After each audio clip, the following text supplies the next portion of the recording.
So I want to do an overview of updates to the love orientation theory.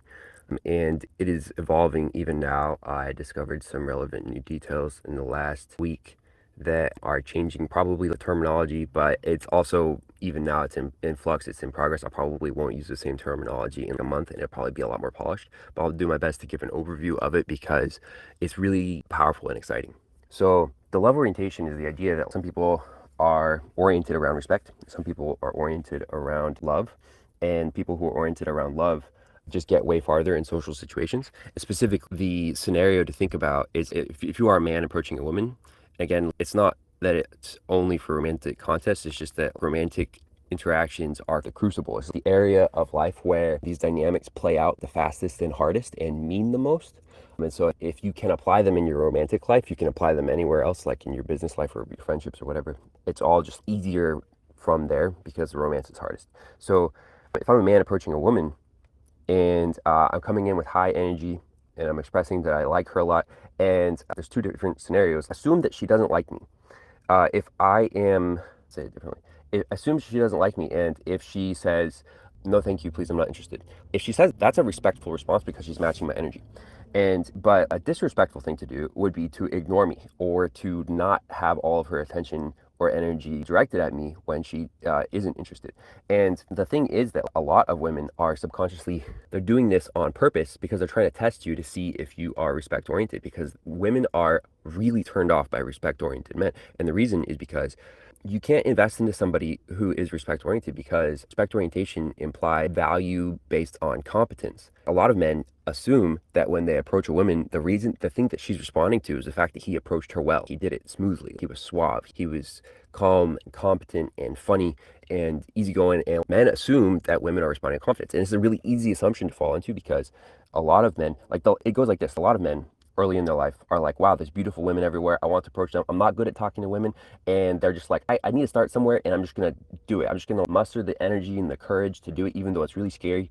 And I'm going to go and approach this really beautiful girl. And I'm just going to be full of adrenaline and just like tongue tied or whatever. And they do it. And often they get a positive response. They do it and the girl's into it. And they're like, wow, I can't believe it was that easy. I'm so energized. It just feel amazing.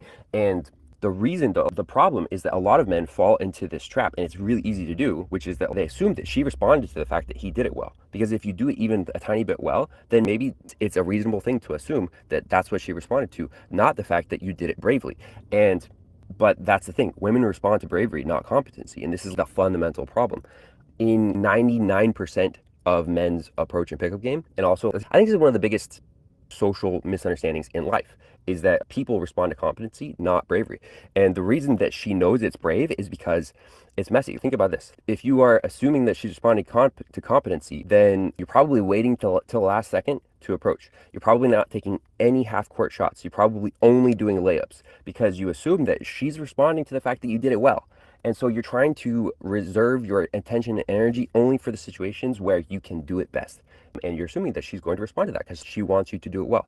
And it's definitely true that women like it when men do it well, but that's not what they're responding to. Women are responding to bravery. Women are responding to the humility of seeking love instead of being valued for your competency. And so what happens is there's two separate directions, a negative life cycle and a positive life cycle. If you're expecting that she's just going to respond to competence, the first few times you do it, you might get a positive response, and then you're assuming that she's responding to competence. So you try and get better. And everyone knows that there's a learning curve to it. Everyone knows that there's levels of capability and ability. So the man's probably going and being like, I'm going to focus on getting better at being smooth, at being funny, at talking well. And then he goes and he approaches more women. And what he finds is that when he's approaching women and assuming that's what she's responding to, he's not getting much response because he's not being vulnerable. He's not allowing there to be enough mess to signal that he's being brave. He's not allowing there to be opportunity for embarrassment.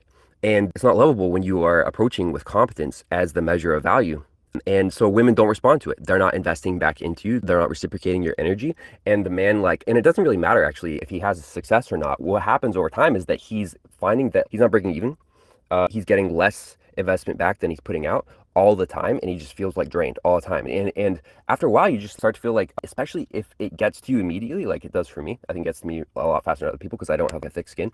Then just immediately you have no energy. Immediately you try it one time and then you're done because on the very first try you didn't get equal investment, and now you're just depleted. And then what happens for a lot of men is it's like they're not breaking even, and they understand that it's not working. They're putting out way more energy than they're getting back. And then they start to get angry and they start to get mad and vengeful, and they turn to the dark triad: personality, Machiavellianism, narcissism, and sociopathy. They start turning to those ways of thinking because they're like, if the women aren't going to respond to my effort, then fuck them. And you get in this negative life cycle where it's like, instead of me approaching you because I like you, it's me just like being really dismissive and just being like, I don't care about you at all. I'm only going to approach you because I want to use you, and just really negative ways of thinking. And it's self-reinforcing, right? It's actually like a complete worldview. It's a complete logical circle of thinking. And it also, if you fall into it, it's really easy to get trapped in there because it makes sense. It's a complete logical loop. There's an alternative, and the alternative is you approach trying to get loved. And here's the thing: if being loved is your goal, then it's not competency, right? Which means, like, if you approach the girl, you don't want to wait for a layup. In fact, waiting for a layup is the worst possible thing you can do, because the way that she knows that you are lovable is the fact that you did it when it was messy. There was opportunity for embarrassment. And you don't wait to adjust your tie and your hair before you approach. You do it before that. You don't wait to finish chewing your food. You don't wait until she's close enough to talk to without shouting, without raising your voice. You shout and raise your voice. You call to her from across the street. You do the embarrassing thing. Instead of waiting until you have her alone, you specifically call out to her and tell her that you like her when there's as many people watching as possible, right? And that's embarrassing. And that's what makes it lovable, is that you were humble enough to seek love instead of being proud and trying to get respect. And that's what women respond to. They respond to bravery. They respond to humility. And this is the fundamental difference. And then what happens is the positive life cycle. When you approach a woman, even if she's not interested, she's going to at least invest back, or at least the opportunity. It doesn't cost her anything to show approval for your bravery. And also, they love it. Women love a brave man. Everyone loves a brave man. That's what lovability is: somebody who is seeking love despite the fact that it's messy. And I was thinking about immediacy theory. The biggest compliment that you can give somebody is to approach them immediately as soon as you see them. But I was wrong about that. That's not the biggest compliment. The biggest compliment is to approach them immediately in such a way that it's messy, it's brave. It's not like you're not standing on pride. You're not waiting for the respectable moment. You're doing it in such a way that it's embarrassing, and that's really lovable. That's actually what women respond to, and that's what everyone responds to. I say women, but what I mean is everyone. This is probably the biggest hack for social dynamics I have found. And honestly, I think the real game ability here is that you can add mess. Actually, you can see a girl and you can I think there's definitely ways where you can do it in such a way where you're signaling that it's even more embarrassing for you than it otherwise would be, to make her love you more. And I think that's the real hack.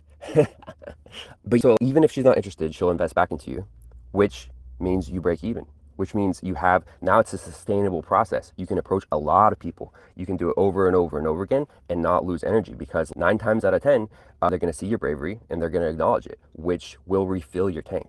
And then you can go and do it again. And now all of a sudden you can talk with 100 women in a day, and not just talk with them. You can approach much more attractive women than you otherwise would, because it doesn't cost you anything. They will still give you a thumbs up. They will still acknowledge that you were lovable. They will still acknowledge that you were humble, and it's not the right word to say they respect humility, because it's not respect, it's love. They love humility. They love when you are not standing on respect. When they love, is the most lovable person is somebody who is not proud. And this is not the whole story for picking up women. It's not the whole story for social dynamics. It's just like the sustainable puzzle piece. This is how you do it sustainably. And from here, everything else flows. Because once you can do it sustainably, then you can do it a lot more. And then when you can do it a lot more and do it successfully, it completely changes the game. It's a different game now. This is a solved problem now. This is how you approach women. You just do it in a messy way. Do it in a way that is embarrassing. Literally go into a social environment and look around and just feel the opportunities that are most embarrassing. And you know where they are because you know what you want. You look around, you know what you want. You see like a girl that you like, or you see people that you like that you might want to talk to.